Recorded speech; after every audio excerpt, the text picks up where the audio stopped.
लोकशाहीचा बुलंद आवाज, रिपब्लिकन वार्ता, महाराष्ट्र। सोमनाथ सूर्यवंशी व संतोष देशमुख कुटुंबाला न्याय द्या। पैठणमध्ये विराट सर्व समाजाच्या वतीने न्याय मोर्चा। बीड येथील सरपंच संतोष देशमुख आणि परभणी येथील सोमनाथ सूर्यवंशी यांच्या कुटुंबियांना न्याय मिळावा, निर्दयी खुन्यांना फाशीची शिक्षा व्हावी, तसेच मयतांच्या वारसांना शासकीय नोकरी मिळावी या मागण्यांसाठी आज पैठणमध्ये सर्वपक्षीय समाजाच्या वतीने विराट न्याय मोर्चा काढण्यात आला। या मोर्चामध्ये पैठण तालुक्यातील हजारो महिलांपासून वृद्धांपर्यंत सर्व जाती धर्माचे नागरिक सहभागी झाले होते।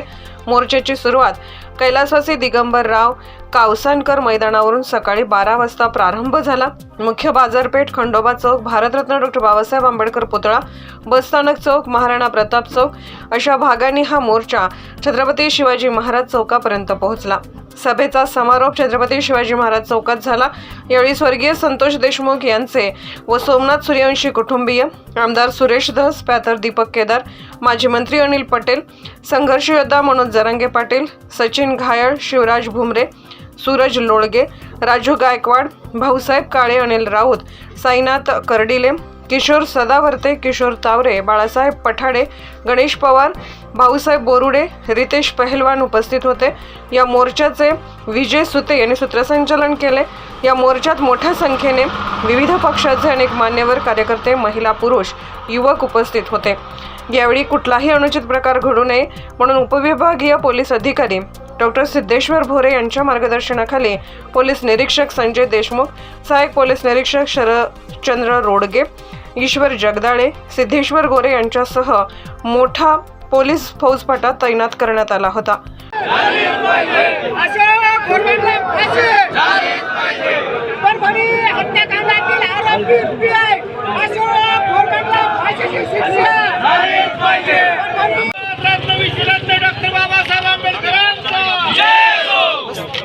आरोपीला फाशी झालीच पाहिजे, वटकाची नाही झालीच पाहिजे। अमर रहे, अमर रहे, अमर रहे। गुन्हेगाराला फाशी झालीच पाहिजे, गुन्हेगाराला फाशी झालीच पाहिजे, वटकाची नाही झालीच पाहिजे, झालीच पाहिजे, वटकाची नाही झालीच पाहिजे, वाल्मिकांना करायला फाशी झालीच पाहिजे, वाल्मिकांना करायला फाशी झालीच पाहिजे, भाऊचा राजीनामा, भाऊचा राजीनामा,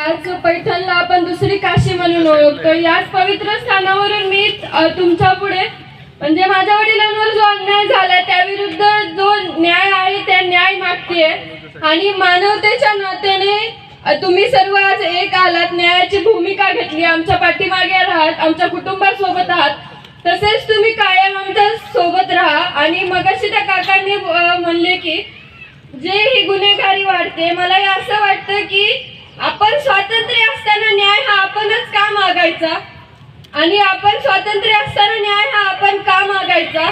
संविधान लिहिले आंबेडकरांनी आणि शिवाजी महाराजांनी, संतांनी जे आपल्याला थोर विचार दिलेत त्या जर विचारांवर आज आपण चाललो असतो तरी गुंडेगिरी वाढलीच नसती। आज माझ्या वडिलांची हत्या झाली आहे, त्यांच्या अगोदर अनेकांचे बळी गेलेत, तर ते अन्यायाविरुद्ध न्याय उठवू शकले नाहीत, आवाज उठवू शकले नाहीत त्यांना। तसेच माझ्या वडिलांना आणि आपल्या सर्वांना हा अन्याय दूर करून न्यायाकडे जायचे, त्यासाठी मला तुमची तसेच सर्वांची गरज आहे। तुम्ही असेच आमच्या पाठीमागे राहा आणि त्या फोटोमध्ये माझे वडील जसे हसतात ना, त्यांचं ते हसणं आणि त्यांचं ते बोलणं मी आज पण तुमच्यामध्ये बघते आणि मला तुमच्या सर्वांची गरज आहे। आज माझा एकटाच माझ्या पाठीमागे नाहीये, तर आज लाखो जण माझ्या पाठीमागे आहेत। मला तुमची अशीच साथ हवी आहे. माझ्या वडिलांचं जे बलिदान आहे ते आपल्याला व्यर्थ नाही जाऊ द्यायचं. त्यासाठी न्याय मिळवायचा, त्यासाठी मला तुमची खूप गरज आहे आणि तुम्ही असेच आमच्या पाठीमागे राहा. हॅलो, मीडियावाले जे आहे त्यांना कव्हरिंग करावं लागतं, कृपया तुम्ही त्यांना बाजूला हटा असं म्हणू नका, ही माझी विनंती आहे. आदरणीय आपल्या सर्वांचं दैवत मनोजदादा जरांगे पाटील, माननीय दीपकभाई केदार, विकास पात्रीकर, शिवराज घुमरे, सचिन घायाळ, अनिल पटेल साहेब, माजी मंत्री या ठिकाणी बसलेले, काझी कलीमुल्ला, देशमुख कुटन, श्री लक्ष्मण रावटे, तालुकाध्यक्ष सूरज गोळगे, विनोद तांबे, माझे मित्र भाऊसाहेबराव काळे आणि स्टेजवरील इतर मंडळी, तसेच संतोष देशमुख यांचे जे कुटुंबीय इथे आलेले आहेत ते सर्व कुटुंबीय.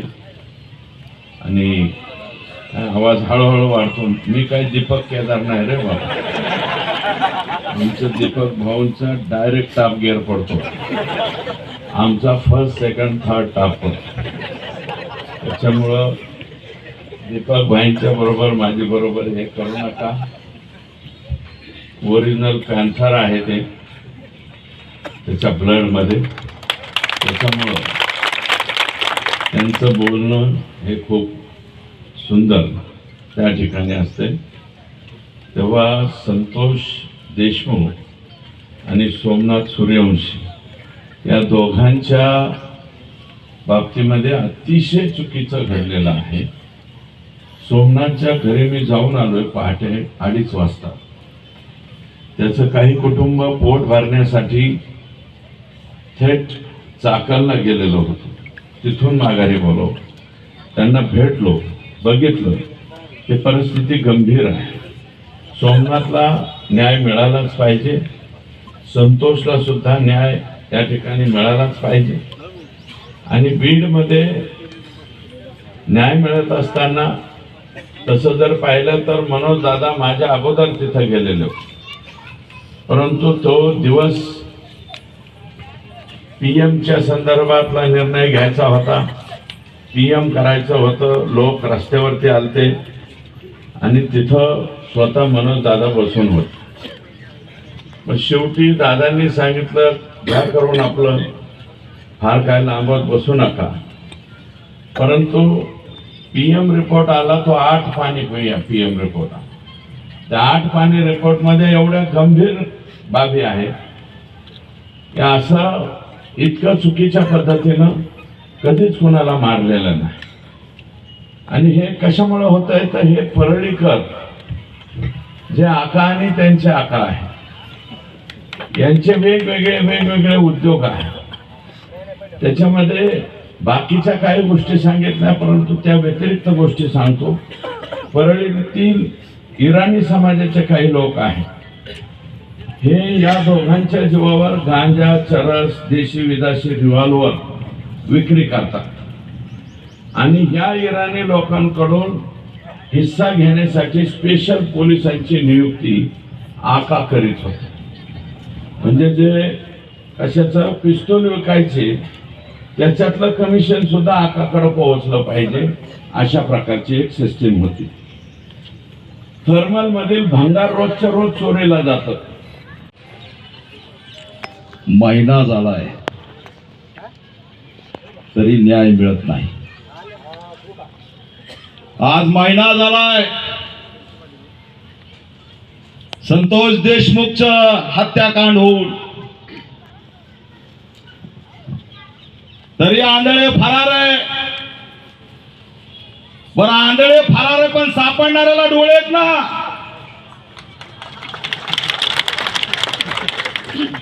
पाठीमागच त्या वाल्मिक कराड अटक होत नव्हता. जेव्हा बीड मध्ये दणका दिला की मी सापडून आणतो, लगेच पळत आला. आता पुन्हा एक इशारा देतोय, बीड पोलिसांना इशारा देतोय, गृह विभागाला इशारा देतोय. येणाऱ्या 24 तासाच्या आत जर आंधळ्याला अटक झाली नाही तर पुन्हा हा दीपक केदार त्याला पकडून आणल्याशिवाय राहणार नाही, हा इशारा सुद्धा या माध्यमातून. किती दुर्दैव आहे. आज महिना झाला तरी संतोष देशमुखचे आरोपी सापडत. सोमनाथ सूर्यवंशीचा हत्याकांड झालं, त्याच्यामध्ये 302 दाखल होत नाही. सोमनाथ सूर्यवंशीच्या पोस्टमॉर्टम रिपोर्ट मध्ये लिहिलंय की त्याचा मृत्यू मारहाणीमुळे झालाय.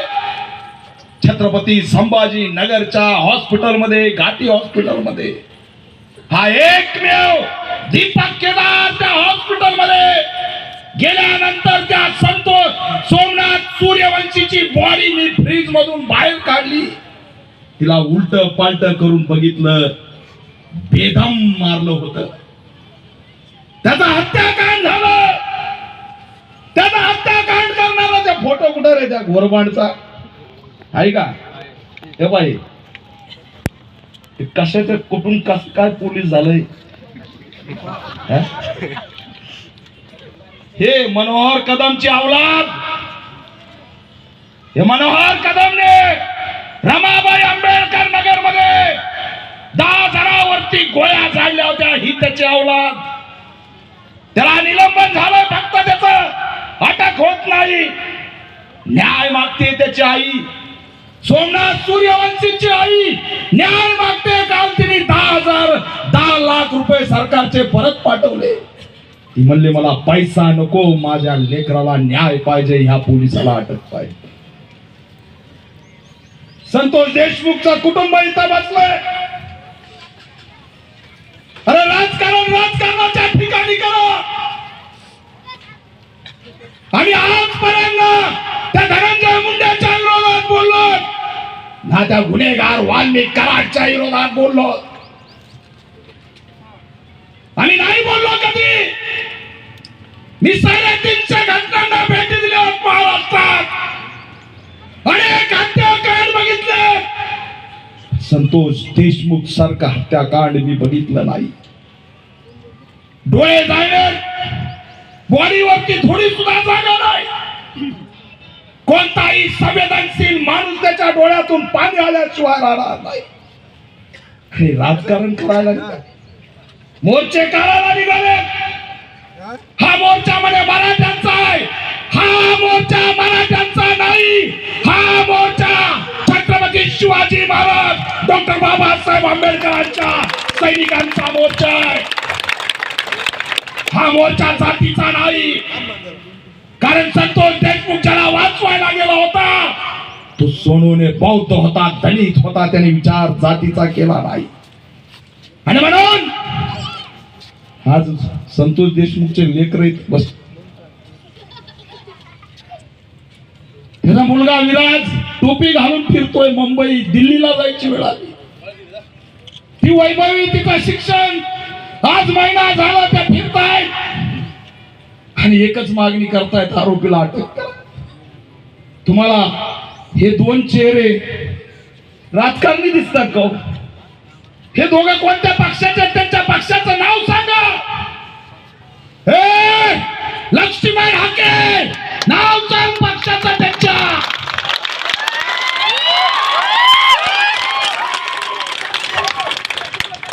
लाज वाटली पाहिजे प्रति मोर्चा काढताना. हाके नाही, हा बिंडोके. सुपारी भेटली की वाजवली.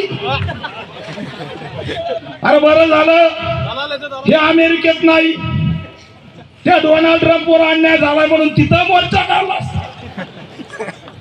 ह्याला फक्त सुपारी पाहिजे.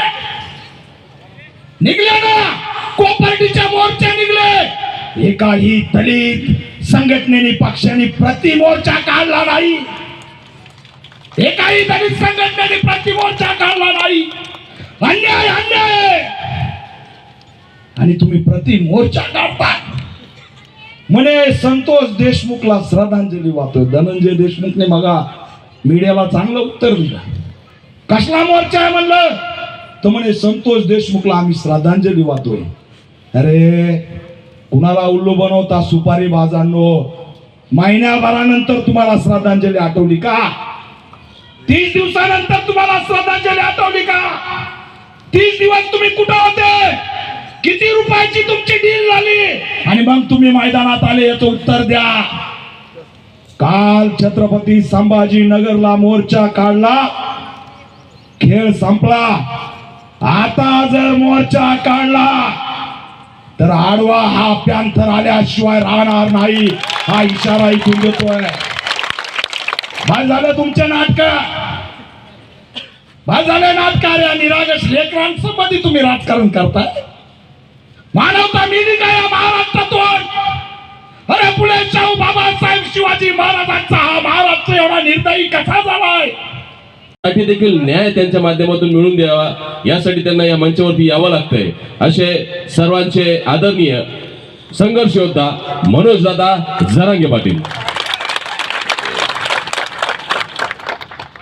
संतोष भैया देशमुख यांना विनम्र अभिवादन करतो. आपल्या सगळ्यांना फक्त एकच विनंती, आपण लय वेळचं उन्हात तळतायत, त्याच्यामुळे जास्त आता तुमचा वेळ घेणार नाही. पण एक विनंती अशी करतो, या संतोष भैयाच्या लेकीनं आपल्याला हाक दिली, त्या लेकीला तिचं शेवटची इच्छा की माझ्या बापाला न्याय मिळाला पाहिजे. न्याय मिळवून देण्यासाठी एकाही बांधवानं मागं हटायचं नाही. काल त्यांच्या आणि मुख्यमंत्र्यांची भेट झाली. मुख्यमंत्र्यांनी त्यांना शब्द दिला आहे की एकालाही याच्यातल्या सुटू देणार नाही. जेवढी साखळी आहे ती सगळी साखळी पकडली जाईल. या शब्दाला मुख्यमंत्र्यांनी शेवटपर्यंत खरं भरावं. याच्यातला आणि सोमनाथ सूर्यवंशीच्या हत्येमधला एकही आरोपी सुटला तर मात्र अण्णा सरकारची गाठ आमच्याशी आहे. आपण मात्र शब्द दिलेला आहे कुटुंबाला, जीवाजीव असेपर्यंत हा समाज तुमच्या पाठीशी राहील. आणि धनंजय भैया तुम्हाला जाहीरपणानं पुन्हा एकदा सांगतो, वैष्णवी ताई समोर, संतोष भैयाला न्याय मिळेपर्यंत या राज्यातला एकही माणूस 1 इंच सुद्धा माग हटणार नाही. मला फक्त एकच मुद्दा आता क्लिअर करायचा आहे. ह्या धनंजय मुंडेने जे प्रयोग सुरू केले, या धनंजय मुंडेने जे षडयंत्र सुरू केले आणि ते जो लोकांना सांगतोय आता रास्ता रोको करा, मोर्चे काढा, आंदोलन करा, हे धनंजय मुंडेचं काम आहे, दुसरं कोणाचं नाही. धनंजय मुंडे तुमच्या लक्षात येत नाही, तुम्ही जास्त खोलात चाललाय. ही जर रूढ तुम्ही अशी पाडली, संतोष भैयाच्या पाठीशी उभा न राहता आरोपीच्या पाठीशी उभा राहायचं काम तुमच्या लाभार्थी टोळीकडून जर तुम्ही सुरू केलं आणि याच्यानंतर जर तुमच्या घरातला कोणी मेलं तर मराठ्यांनी सुद्धा असेच मोर्चे काढायचे का? हा महाराष्ट्र धनंजय मुंडे नेमका कोणत्या बाजूला घेऊन चाललाय? आपण मंत्री पदावरती संविधानाची शपथ घेतली, या राज्याचा प्रमुख व्यक्ती म्हणून आपण काम करता आणि तुमच्या लाभार्थ्या गुंड टोळीला तुम्ही राज्यात आंदोलन करायला लावता आणि आरोपीला साथ देता. ही चाललेली दिशा धनंजय मुंडेची चांगली नाही. जर राज्यात रूढ पडली, मेला किंवा मारला तर आरोपीला साथ द्यायची, तर सगळ्या जाती धर्माचे लोक इथून पुढे तसंच करायला सुरुवात करतील. माणूस मेला किंवा मारला की ती जात त्या आरोपीच्याच बाजूने उभा राहणार. आणि या राज्यातलं आणि देशातलं पहिलं उदाहरण आहे की धनंजय मुंड्या या गोष्टी त्या गुंड टोळीच्या जीवावरती घडून आणायला लागला. मी काय बोललो त्या दिवशी परभणीला? अण्णा फोन चालू आहे का? मी परभणीला त्या दिवशी काय बोललो? धनंजय देशमुखांना त्या धनंजय मुंडेच्या लोकांना धमकी दिली. या राज्यातले लोक म्हणतात जर संतोष देशमुखांच्या वेळेस त्याच वेळेस अॅट्रॉसिटी ऍक्ट दाखल झाला असता तर आपल्या संतोष देशमुखांचा खून झाला नसता. जर तो गुन्हा दाखल करून घेतला असता तर संतोष भैया देशमुखांचा खून झाला नसता. तसंच पुढे आम्ही सुद्धा डोक्यात आणलं जर पोलीस स्टेशन मध्ये आरेरावी धनंजय देशमुखांना त्या धनंजय मुंडेचे लोक धमकी द्यायला लागली आणि आपण जर बोललो नाही तर तसाच जर हा खून झाला तर लोक म्हणतील वेळीच जनतेने सावध व्हायला पाहिजे होतं. तुम्ही धनंजय देशमुखांना धमकी देता, गुंडाला बोलायचं नाही, गुंडाला बोलायचं नाही. काय चूक केली? वंजाराला धमकी दिली का?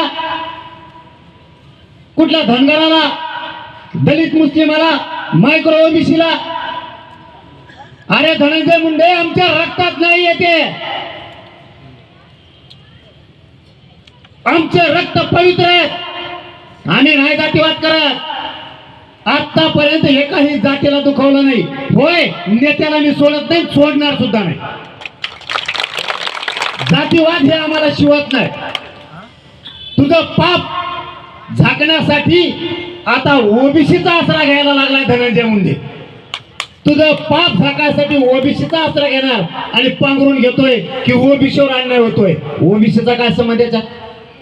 खून करणार तुम्ही, पापी बनणार तुम्ही आणि त्यात ओबीसीला ओढणार. आम्ही कुठल्याही जातीला बोललेलो नाही आणि कधी बोलणार सुद्धा नाही, पण गुंडाला सोडणार नाही. माझ्यावर किती केसेस केल्या, आता केसेसचा सपाटा उठलाय माझ्यावर. पहिलेच तुमच्या मुख्यमंत्र्यांनी माझ्यावर यासाठी लावली, त्याला व्यायना मी त्या केसेला फिचर देत असतो. असं 1,000 केसेस केल्या ना, संतोष भैयांना न्याय देण्यासाठी माझ्यावर 1,000 केस झाल्या तरी मनोज जरांगे मागे सरकणार नाही. गोरगरीब मराठ्यांच्या लेकराला आरक्षणातून न्याय देण्यासाठी माझ्या विरोधात कितीही शंडाच्या टोळ्या उभा राहिल्या आणि गुंडाच्या टोळ्या उभा राहिल्या तरी धनंजय मुंडे, मनोज जरांगे हटत नाही. कर केस, तुला काय करायचे? गोरगरीब मराठ्यावर अन्याय झालेला मी सहन नाही करू शकत. मी न्यायासाठी लढणार आहे. रिपब्लिकन वार्ता महाराष्ट्र न्यूजसाठी पैठण छत्रपती संभाजीनगर प्रतिनिधी सुनील अडसोळ.